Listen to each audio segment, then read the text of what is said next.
하나님의 말씀은 요한복음 5장 1절에서 9절입니다. 성경 신약 149페이지에 있습니다. 그 후에 유대인의 명절이 되어 예수께서 예루살렘에 올라가시니라. 예루살렘에 있는 양문 곁에 히브리 말로 베데스다라 하는 못이 있는데 거기 행각 5이 있고 그 안에 많은 병자, 맹인, 다리 저는 사람, 혈기 마른 사람들이 누워 물의 움직임을 기다리니 이는 천사가 가끔 못에 내려와 물을 움직이게 하는데 움직인 후에 먼저 들어가는 자는 어떤 병에 걸렸든지 낫게 되밀어라.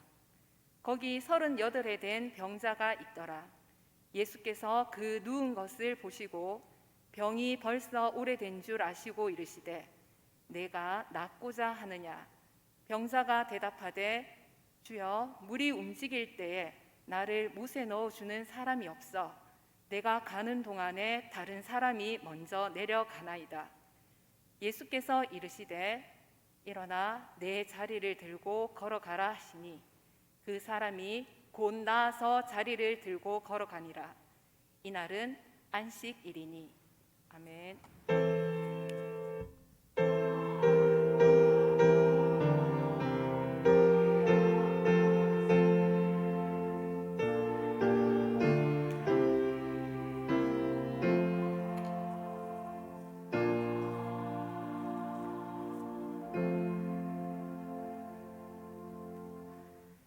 이 시간 미디어위원회 간사로 섬기는 신창호 목사님께서 베데스다 못에서의 예수라는 제목으로 말씀 전해 주시겠습니다.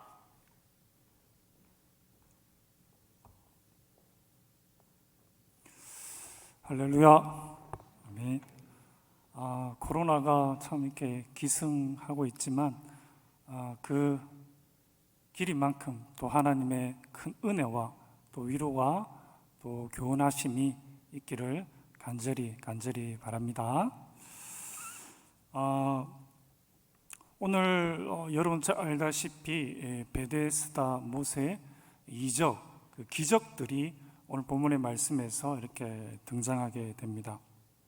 38년 된 병자가 치유되는 그런 놀라운 그 기적이 발생하게 되었습니다. 이 요한복음에 나오는 이 기적에 대해서, 그렇죠? 이 기적에 대해서 사도 요한은 어떻게 표현을 하고 있습니까?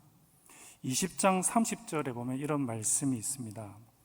예수께서 제자들 앞에서 이 책에 기록되지 아니한 다른 표적도 많이 행하셨으나 오직 이것을 기록하면 많이 기록했지만 요한복음에 있는 이 이적만을 기록함은 너희로 예수께서 하나님의 아들 그리스도이심을 믿게 하려 함이요 라고 이렇게 되어져 있습니다. 그러니까 사도 요한이 요한복음에 기록된 이 이적과 기적은 단 하나의 고를 가지고 있다라는 겁니다. 그렇죠? 너희로 예수께서 하나님의 아들이심을 예수가 하나님의 아들이심을 믿게 하려 하는 그 목적이 있다라고 분명히 언급하고 있다라는 것입니다. 그러면 과연 이 표적, 이 이적 속에서 어떤 하나님이 숨겨져 있길래 예수를 믿는 그 믿음이 발동하게 되는 것일까요? 오늘 우리 베데스다 못으로 우리 한번 다 들어가 보도록 하겠습니다. 베데스다 못은 오늘 본문 3, 4절에 이렇게 표현되어 있습니다. 그렇죠? 그 안에 많은 병자, 맹인, 다리 저는 사람, 혈기 마른 사람들이 누워 물의 움직임을 기다리니 이는 천사가 가끔 못에 내려와 물을 움직이게 하는데 움직인 후에 먼저 들어가는 자는 어떤 병에 걸렸든지 낫게 됨이로라 라고 이렇게 간략하게 표현되어 있습니다. 성사학자들은 이 베데스다 못을 그 당시에 이교적 신당이죠.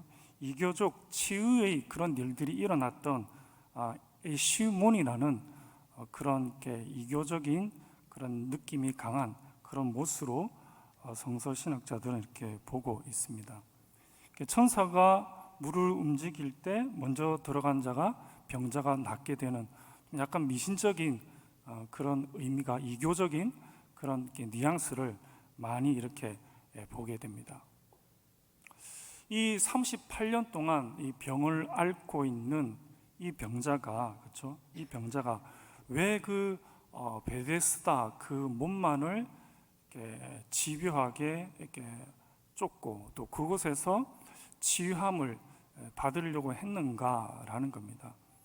이 베데스다 못은 어떻게 보면 예루살렘과 가까이 있지는 않지만 그래 예루살렘 그 영내에 있는 것이죠. 한번 생각해 보십시오, 여러분들. 그 예루살렘에 많은 수많은 사람들이 오고 가면서, 그렇죠?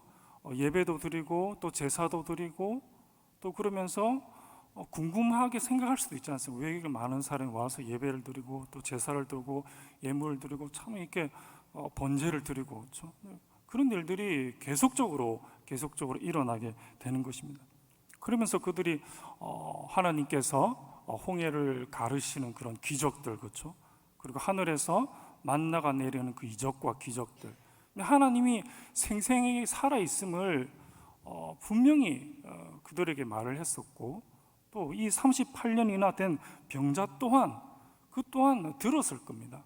그래서 크다가 38년에 병을 앓다가 이렇게 됐는지, 아니면 38년 동안 병자가 된지는 잘 모르겠지만 하여튼 오랜 세월 동안 이 병자는 이렇게 그 예루살렘 근처 영내에서 그런 하나님의 소리, 하나님의 기적, 하나님의 이적을 듣는데 왜 성경에서 단 한 번이라도 그는 예루살렘에 가서 그러면 나도 이 병을 낫기 위해서 하나님께 제사를 한번 드리고 싶다, 하나님께 한번 예배를 드리고 싶다, 그런 말을 왜 전혀 하지도 않고, 이 사람은 이 이교적인 색깔이 강하게 있는 이 베데스다 못에서 그가 언제 이게 물의 움직임에 들어갈지 모르는 그 막막한 그곳에서 그렇게 그가 이렇게 집요하게 직구하고 있었는가라는 것입니다. 그 이유에 대해서는 이 병자가 치유함을 받고 난 이후에, 그렇죠? 걸어다니지 못했는데 예수님께서 치유한 이후에 걸어다니는 그 모습을 보고 예루살렘을 가득 메운 유대인들이 이렇게 말을 하게 되죠. 10절에 보면 유대인들이 병난 사람에게 이르되 안식일인데 너가 자리를 들고 가는 것이 옳지 않다라는 것이 옳지 않다. 백반에 유대인이 이 특징이 금방 나타나는 겁니다. 예수님은 생명을 살리지만 이 유대인들은 옳지 않다라는 겁니다.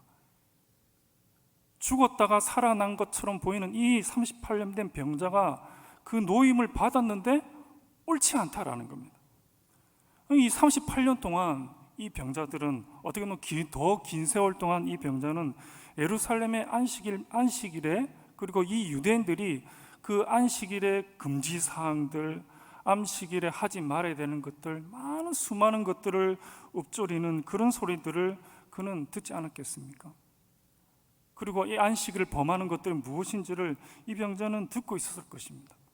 이 병자는 그 예루살렘에 가서 제사를 드리고 또 하나님께 한번 그것을 하고 싶지만 이 유대인들이 안식일에 범하는 것은 옳지 않다라는 이 기적 앞에서 이런 대담한 말을, 이 강팍한 말을 하는 그 유대인들을 38년 동안이 있으면서 그것을 알지 못했을까요? 그 유대인들의 특징에 대해서 알지 못했을까요? 정말 하나님께 가고 싶지만, 예루살렘에 가고 싶지만 그 유대인들이 그 걷지도 못하는 병자들이 왔을 때 얼마나 자기를 정죄하고 조롱하고 오지 말라 하고 오면 병이 펴진다 하고 얼마나 자기를 박대하고 또 이렇게 그런 자기들을 해코지라는 그런 마음들이 얼마나 이 병자의 마음속에 가득 있었겠습니까? 가고 싶지만은 갈 수 없는 그런 상태가 이 병자에게 있었다라는 겁니다.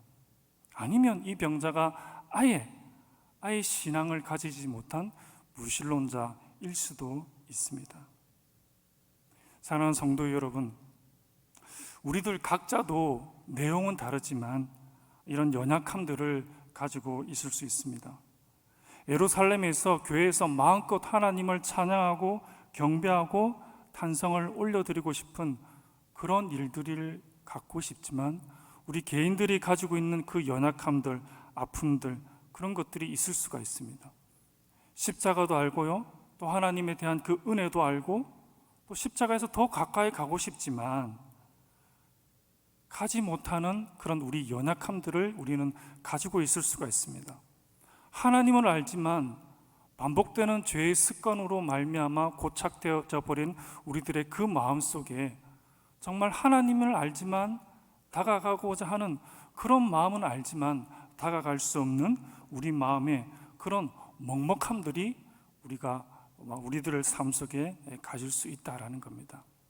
어떻게 보면 이 병자가 예루살렘 향해서 가고자 하였지만 유대인들에게 정말 막혀서 갈 수 없는, 그래서 38년 동안 그냥 아무런 어떤 소망과 그런 거 없이 이교적인 그런 신당에서 자신의 그 몸을 맡기는 그런 삶들을 살아가는, 또 어떻게 보면 우리가 이 코로나 삶을 살아가면서 얼마나 많은 위험과 또 여러분들의 삶의 각자에서 일어나는 많은 그런 하나님에 대한 원망도 있을 수도 있고, 또 정말 하나님께 예배드리고 싶은데 그렇지 못한 그런 일들이 많이 일어나게 되고, 또 그로 말미암아 우리의 옛 습관들이 발동해서 정말 우리가 습관대로 살려고 하는 그런 마음들이 우리 마음속에 자리 잡을 때 정말 십자가는 알지만, 은혜는 알지만 정말 하나님께 다가갈 수 없는 그런 먹먹함들이 우리 마음속에, 그리고 이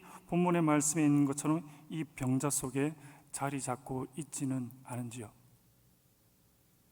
과연 이 병자에게, 그리고 우리는 이 상황 가운데 어떻게 해야 될까라는 것입니다. 저는 오늘 그 5, 6절 이 말씀을 읽고 정말 마음에 큰 그런 감동을 가지게 되었습니다. 5, 6절 말씀 보면 거기 38해 된 병자가 있더라.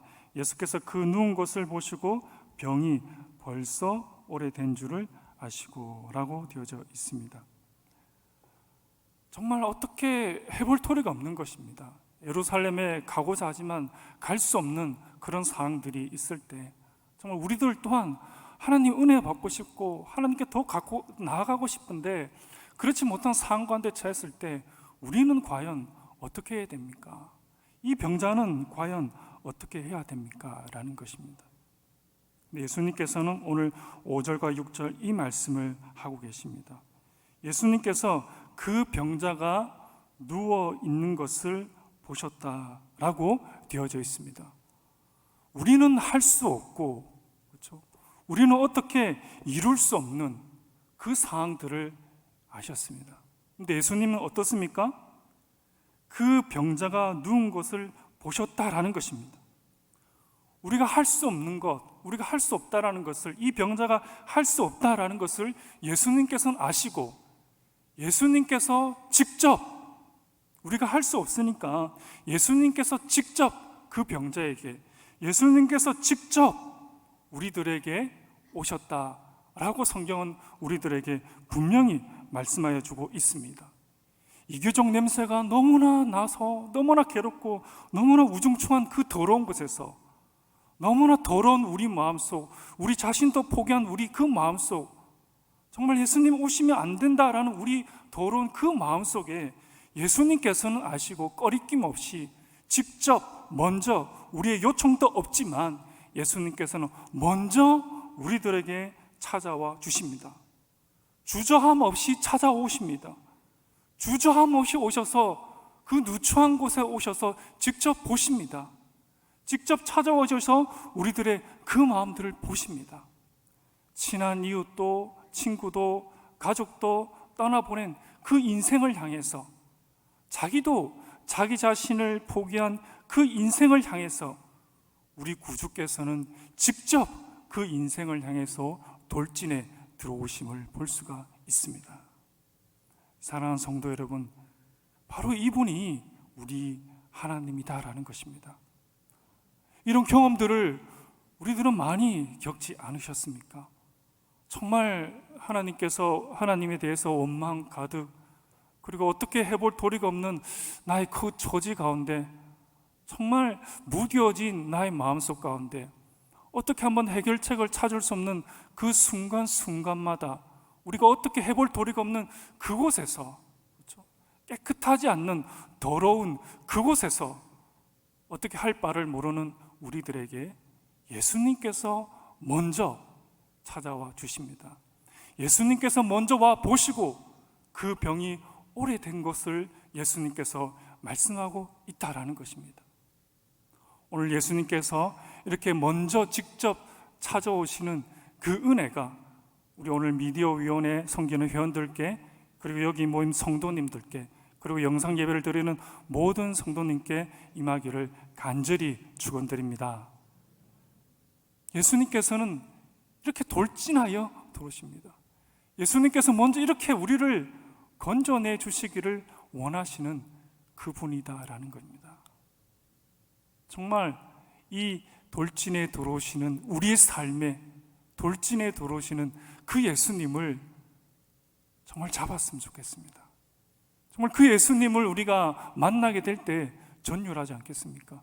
다 포기했는데, 나도 내 자신을 포기했는데, 아무런 소망이 없는데, 예수님에 대한 그런 생각도 없는데 그 예수님께서 훅 나의 삶에, 나의 마음에 들어와 주셔서 다 안다라고, 너의 병을 다 안다라고, 38년 된 거 다 안다고, 너의 하나하나 머리털 하나 내가 다 안다고 예수님께서 말씀하시면 그분이 바로 오늘 본문의 말씀에서 보는 우리 예수님이다라는 겁니다.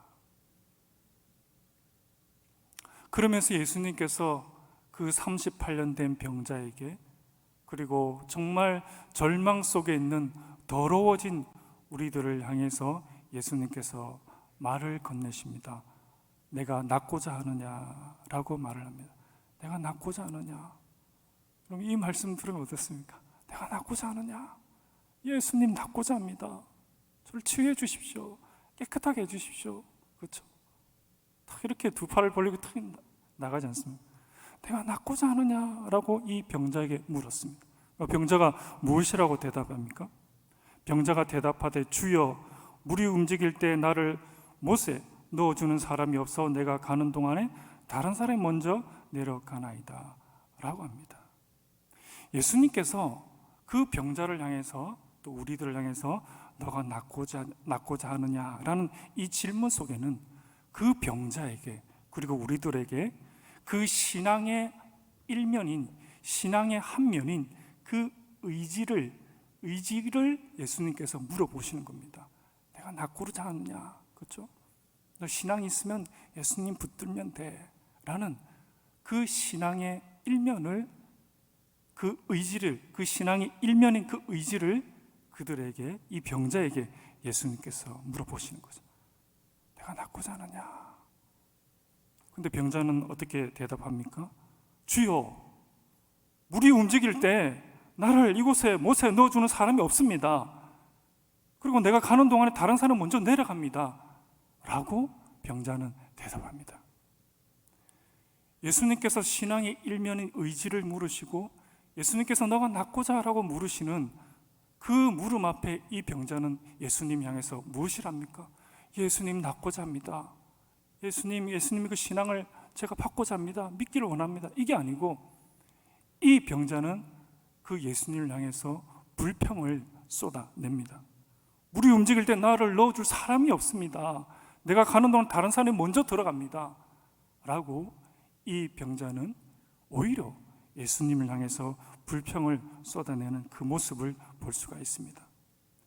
이 병자에게는 어떤 신앙이라는 존재 자체가 아예 그 마음속에 없는 그 모습을 볼 수가 있습니다.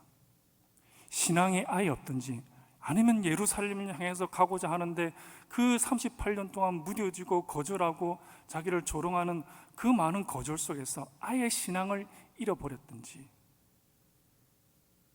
이 병자는 신앙 자체가 아예 없는 그런 일들을 볼 수가 있습니다. 사랑하는 성도 여러분, 이 베데스다 못의 하나님의 기적은 요한복음에서 세 번째 등장하는 이적과 기적입니다. 그런데 이 세 번째 등장하는 베데스다 못의 이 이적과 기적은 특이한 점이 있습니다. 18절에 보면 유대인들이 이로 말미암아 더욱 예수를 죽이고자 하니 이는 안식일을 범할 뿐만 아니라 하나님을 자기의 친아버지라 하여 자기를 하나님과 동등으로 삼으심이로라 라고 되어 있습니다. 이 베데스다 못의 이적의 독특한 점은, 특이한 점은 최초로 예수님께서 당신은, 자기 자신은 바로 하나님이다 라는 공적 선언을 선포한 그 기적이다 라는 것입니다. 그것이 독특하다는 겁니다. 첫 번째 이적은 요한복음 4장에 나오는, 여러분 잘 알고 있는 그 사마리아 우물가 여인입니다. 그 우물가 여인이 왔다 갔다 예수님과 대화하면서, 그렇죠? 그래서 그 우물가 여인이 예수님께 말씀을 하십니다. 요한복음 4장 20절에 보면 우리 조상들은 이 산에서 예배하였는데 당신의 말은 예배할 곳이 예루살렘에 있다 하더이다 라고 되어 있죠. 그러니까 예수님과 오고 가는 그 대화 속에 이 첫 번째 이적인 사마리아 우물가 여인은 어떻습니까? 예배라는 공간, 예배를 어디서 드린가 라는 예배에 대한 그 신앙을 이 사마리아 여인은 가지고 있었다라는 겁니다. 조그마한 건덕지가 있습니다. 그 신앙이라는 것이 있는 것이죠, 그렇죠? 신앙이라는 것이 있습니다. 그리고 두 번째 이적은 무엇입니까? 요한복음의 두 번째 이적은 왕의 신하가 있는데 그 신하의 아들이 병들었던 거예요. 그래서 그 아들을 낳기 위해서 예수님께 쫓아가고 또 예수님께서 그 왕의 신하를 보고 말씀하시죠. 예수께서 이르시되 가라, 내 아들이 살아있다 하시니 그 사람이 예수께서 하신 말씀을 믿고 가더니 라고 되어 있죠. 이 두 번째 이적과 기적을 행한 왕의 신하도 어떻습니까? 믿음이 있었던 믿음. 예수님과 오고 가는 그 말 속에 신앙과 믿음이라는 것이 있었다라는 겁니다. 그런데 오늘 본문의 말씀 세 번째 이적은 어떻습니까? 아예 믿음이 없습니다. 예수님을 잡고 예수님을 부르짖어야 되는 그 상황 가운데 있는데도, 그렇죠? 자기는 아무 할 수 없는 그 적막한 절망 속에 있는데도 예수님께서 찾아가셨잖아요. 그리고 누구도 만나주지 않는데 자기를 만나주셨잖아요. 찾아가시고 만나주시고, 그럼 내가 낫고자 하라 이렇게 말씀을 하시잖아요. 그럼 붙들어야 되는 거잖아요. 붙들어야 되는데 신앙이 아예 없는 그 모습을 볼 수가 있습니다. 첫 번째, 두 번째는 예수님께서 오셨을 때 예수님께 오고 가는 그 물음 속에 그런 신앙이 있었지만, 그 세 번째 이적에는 전혀 그 신앙이 발동하지 않는 그 절망의 모습을 볼 수가 있습니다. 그런데 이상하게 이 절망의 세 번째 이적 가운데 예수님께서는 당당하게 예수님 자신은 하나님의 하나님이다 라는 이 공적인 이 위대한 선언을 예수님께서 그곳에서 하셨다라는 것입니다. 뭐가 느낌이 오십니까, 성도 여러분들? 사랑하는 성도 여러분들, 이것이 바로 우리가 믿는 그 하나님의 진면목이다라는 것입니다. 첫 번째과 하나님께서 공적 선언을 하셔야 되는 것은 이 세 번째 선언이 세 번째 이적이 아니고 어떤 믿음의 끈덕지가 조금이라고 있는 첫 번째나 두 번째, 그곳에서 하나님은, 정말 예수님은 자신은 하나님이다 라는 그 공적인 선언을 하셔야 되는 것입니다.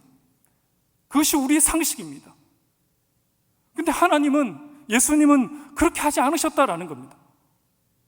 어떤 가능성조차 없는 어떤 절망 속에 벽에다가 말을 하고 있는 그곳에서 예수님은 하나님의 공적인 선언을 하셨다라는 것입니다. 우리는 어떤 끈덕지나 어떤 가망성이 보였을 때 그 사람에게 문을 엽니다. 그것이 아예 없었을 때는 우리는 무섭게 그 마음의 문을 닫아버립니다. 오늘 이곳에는, 오늘 세 번째 이 병자에게는 그 절망이 있습니다. 어떻게 보면 우리들에게도 그 절망이 있을 수도 있습니다. 그 가능성, 끈덕지가 전혀 없는 그 절망 속으로 이 예수님께서, 하나님께서 찾아가셨습니다. 그리고 그 절망 속에서 예수님께서 들으셨습니다.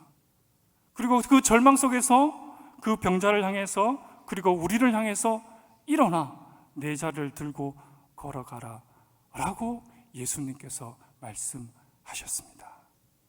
이것이 바로 우리를 향한 하나님이다 라고 성경은 우리들에게 말씀하고 있습니다.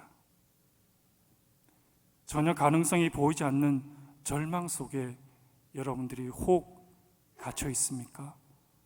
또 갇혀 있었던 그것을 기억합니까? 그때 예수님께서 어떻게 여러분들에게 찾아가셨습니까? 그리고 그때 여러분들은 어떻게 예수님을 만나셨습니까? 그것이 바로 우리를 향한 하나님이다 라고 오늘 성경은 우리들에게 말씀하고 있습니다. 우리는 여전히 우리들의 마음속에 조금이나는 그 가능성, 그 끈덕지, 이 사마리아 우물가 여인처럼, 왕의 신하처럼 그것을 조금이나마 가지고 있으면 예수님께서 하나님이다 라는 이 왕의 선포를 들을 것 같은데, 오히려 예수님께서는, 하나님께서는 조금이나마 끈덕지도 없는, 가능성도 없는 그 절망 속에 갇혀있는, 나도 내 자신을 포기해버린 그 어두움 속에 갇혀있는 그곳에서 예수 그리스도의 위대한 선포가, 하나님이라는 위대한 선포가 그 절망 속에서 오늘 터져 나오는 본문의 말씀을 볼 수가 있다라는 것입니다. 사랑하는 성도 여러분, 우리가 절망 속에 있지만, 또 우리의 인생이 어떻게 흘러갈지는 모르겠지만, 한 가지 확실한 것은 그 절망 속에 갇혀 있는 우리들을 향해서, 그 절망 속에 갇혀 있는 것이 전부가 아니고 그 절망 속에서 예수 그리스도가 위대한 선포를 하신다라는 겁니다. 그리고 우리의 믿음 없음을, 불평을 조금도 꾸짖지 아니하시고 일어나 내 자리를 들고 걸어가라 라는 이 생명을 선포하고 있습니다.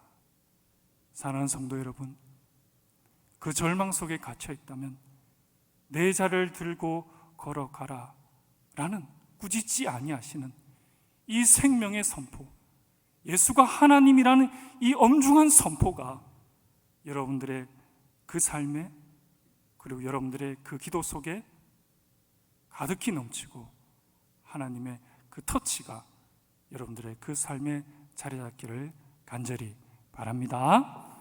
기도하도록 하겠습니다. 아버지 하나님, 왜 하필 세 번째 이적에 예수는 하나님이다 라는 이 왕의 선포를 하셨습니까? 첫 번째, 두 번째 선포하면 더 멋있을 텐데요. 하나님, 정말 무지막지하고 쾌락을 좋아하고 정말 죄를 밥 먹듯이 먹는 우리들을 향해서 그것을 주님께서 아시고 그것에서 놓아줌을 주시기 위해서 세 번째 이적 가운데 주님께서 찾아와 주시고 선포를 하신 그 하나님을 주님, 우리가 늘 기억하고 그 절망 속에서 역전하는, 돌파하여 들어오시는 그 하나님의 위대함들을 우리가 경험하고 체험하고 충만할 수 있도록 주님 축복하여 주시옵소서. 감사드리며 우리 구주 예수 그리스도 이름으로 기도드렸습니다. 아멘.